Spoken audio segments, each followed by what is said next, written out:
My name is Michael Greyeyes. I'm from Treaty 6 territory in Canada. I'm an actor, director, I was an educator, and I'm here in Palm Springs to support our film, Meadowlarks. I've seen the film a few days ago, congrats on the film. Thank you. But obviously with the themes of the film, looking at the 60s scoop with Indigenous people, and being in Palm Springs, there must be special having a film here with the history of this town as well. You know, this festival is actually quite international in its scope, so I'm delighted that a Canadian film, we made this in Canada, is here. Interestingly, the 60s scoop, of course, was policies shared by governments in the United States and Canada as well. So I'm very curious, as we see the premiere tonight, how American audiences will react to this history, this really potent, this potent time in our communities. And what do you think that response is going to be? How do you think? You know, it's interesting. When I talk to people about this film, when I say, you know, it's about the 60s scoop, their eyes sort of glaze over a little bit, and they're like, and I said, do you know what that is? And I mean, 9 out of 10 people say, I don't. And so I realized actually that this kind of storytelling is essential. This is policies that were in operation nearly 30 years. So the 60s scoop is a bit of a misnomer.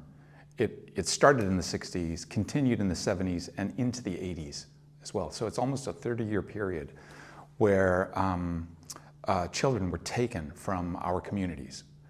And the fact that Canadian audiences, American audiences are oblivious to this history it's shocking, not surprising, but shocking nonetheless. And so to have this kind of story, to have this film dive right into the middle of it, I think is really, really important. And talking about the film itself, something that's really interesting is the interplay between your character, this older brother, meeting siblings for the first time after the history with the 60s scoop, but how awkward everybody is with each other. And obviously we see the bonds grow throughout the film. But to really kind of achieve that kind of awkwardness at the start, was there much rehearsal time with this? Yeah, you know, it's interesting. I knew some of the actors who played, you know, my sisters in the film. We've worked together like nearly 30 years, some of us. So we have actually a really, really long history of you know, doing plays together, being in films and doing television. So there was an instant kind of familiarity that we had to sort of work around, but the familiarity helped us build trust.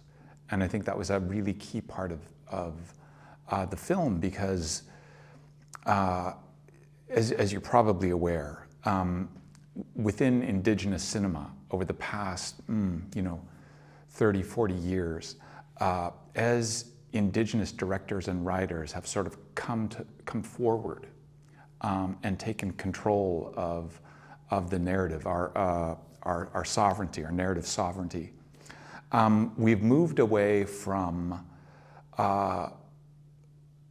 what I'd call traumatic stories. A lot of the films, you know, in the past few decades, you know, they dived into that trauma, but we knew that history. Like our communities knew that history, we grew up with it. So those films weren't made specifically for us because we understood our own history. Those films were made for audiences that were ignorant of that history.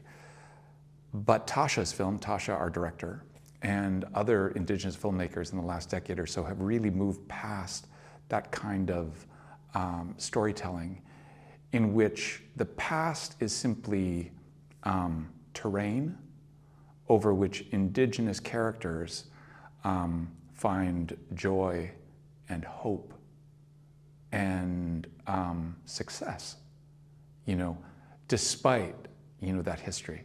So I think there's a really subtle shift in the kind of storytelling. And so when I talk about Meadowlarks, people, maybe they think it's like, oh, that's going to be a downer. Like that's going to be like, that's going to be rough. I'm going to be guilt laden, as a white audience member. And I think that's a simplistic approach to films that deal with our history, specifically because Indigenous creatives are taking that format and flipping it around. And so we assume that you know this history and instead concentrate on where we're going and where we want to go. And I think that's what makes Meadowlarks quite beautiful. And that's something I was going to touch on actually, was what was that feeling like where you're going from roles for predominantly white audiences, typical kind of stereotypes that we've seen, and suddenly it's this really authentic piece? I actually think, this journey, of this film and playing Anthony was a long one, because I've known Tasha for, over 25 years. And I was part of a miniseries made by the CBC in Canada called Big Bear in the late 90s. And we knew each other then, and we've stayed in touch. And it was about 4 years ago, I guess, that Tasha wrote to me and she says, listen, I've written this story and I've written the part of Anthony for you. And so would you like to read it? I was like, oh my God, Tasha, I'm so honored. And I read it, and of course, it affected me greatly. And I said, if you're involved, I have to do it. I'd love to do it. And so what was interesting about Anthony is, as you've suggested, it's quite a departure from the kinds of roles I usually take or am cast in. I don't always have a choice, right? I play a lot of badasses. I play a lot of people who are, I guess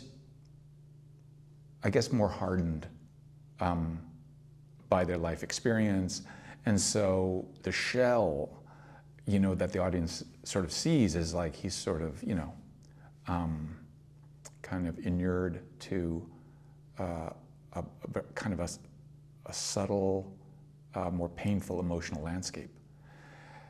And Anthony was completely different. He was almost childlike in how he approached the world. In a way, and Tasha helped me through this, she said,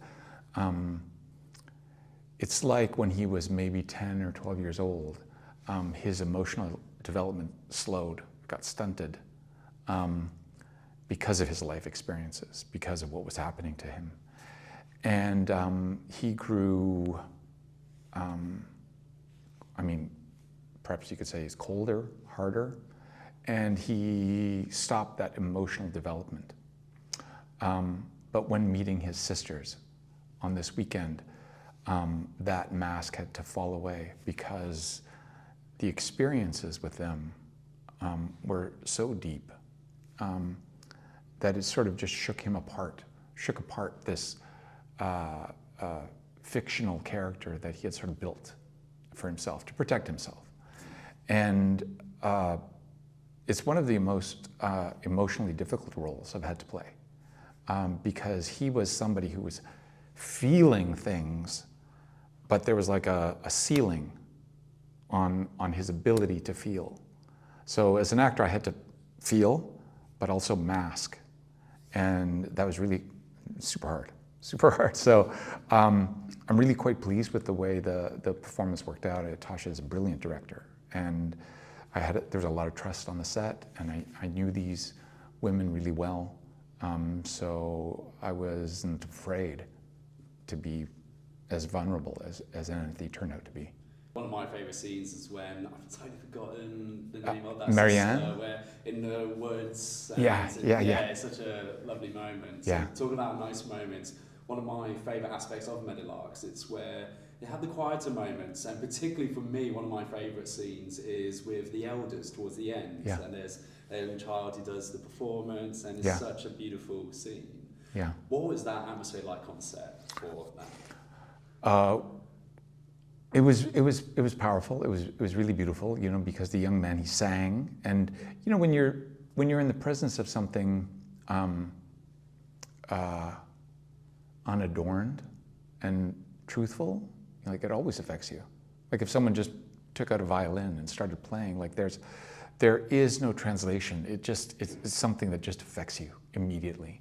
And so his song sort of put us in this place where we were ready to do our work. And, you know, at that point in the narrative, each of the characters was at a different point. You know, like, for me, Anthony's speech, he was, I think he was dealing with quite a bit of shame in not understanding who he was.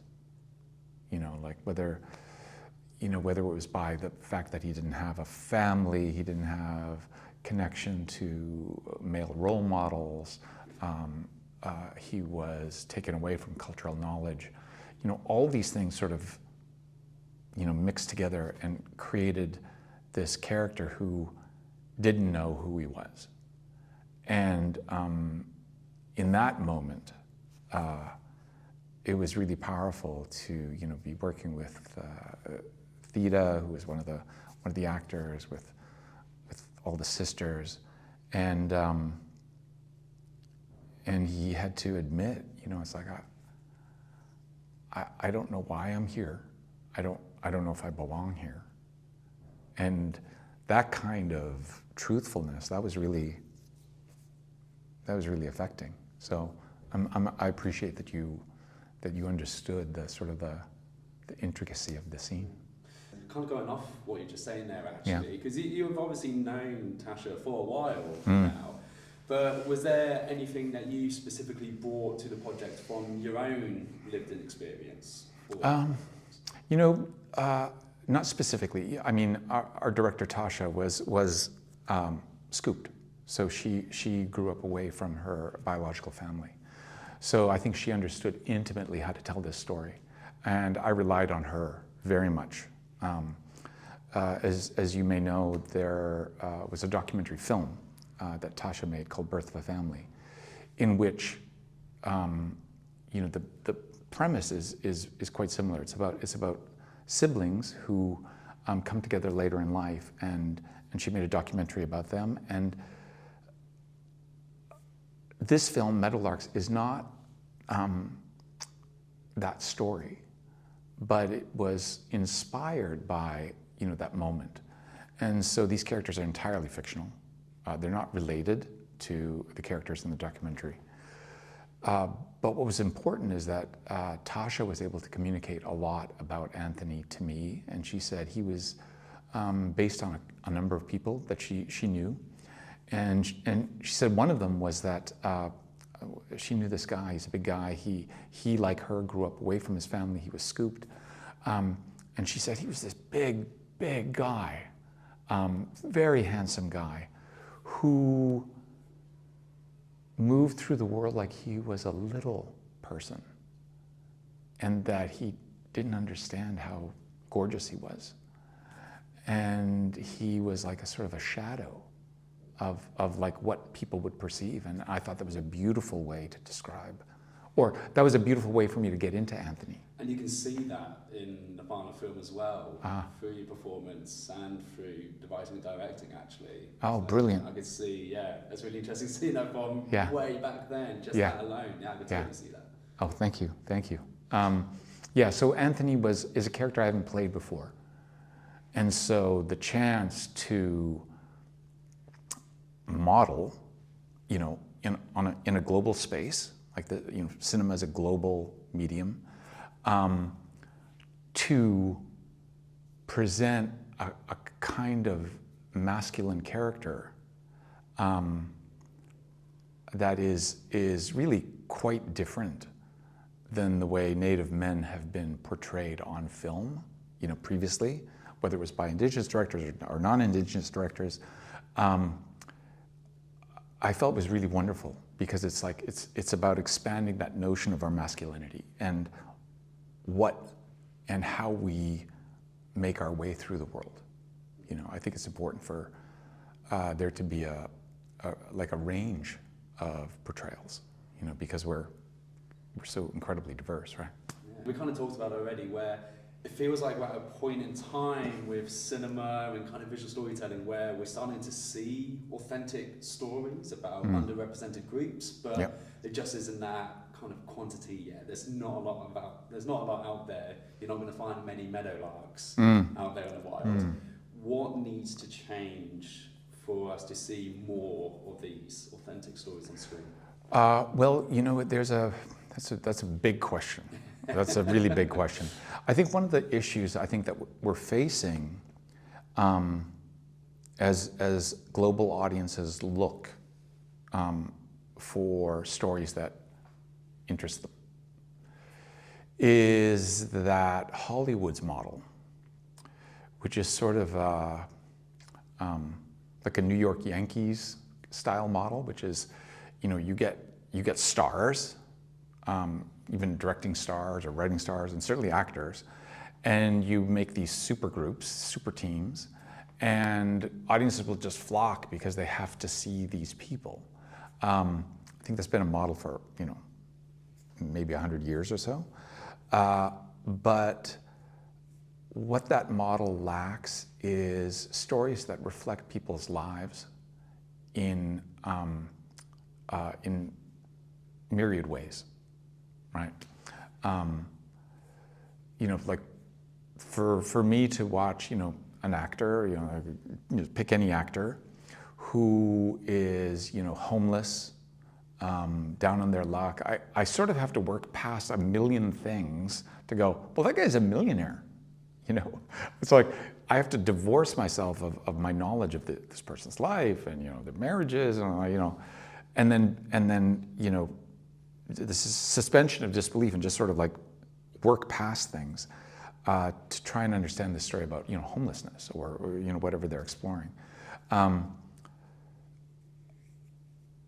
Our films, Indigenous stories, always come from our communities. It always comes from our own experience. It comes from the people around us. When we have Indigenous stories told by you know, Indigenous creatives, stories that come from our communities, from our families, what we find immediately, first of all, is that those stories have been ignored or hold almost no interest to sort of the moneyed interests of the cinema, you know, industry. But I think what audiences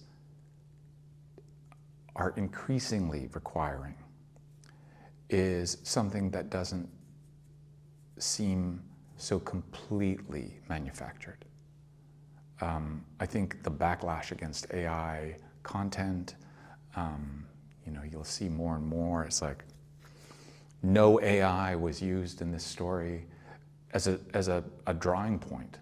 Like I think about like my children have re-engaged with vinyl, you know, like vinyl records, like because, you know, digital sort of artificial means of making art or experiencing art, everyone, audiences everywhere are seeking something that feels real, that doesn't seem completely built to make money. So I have a lot of hope, actually, that stories like this will attract audiences, you know, for the right reasons. And maybe there'll be more stories like it to follow.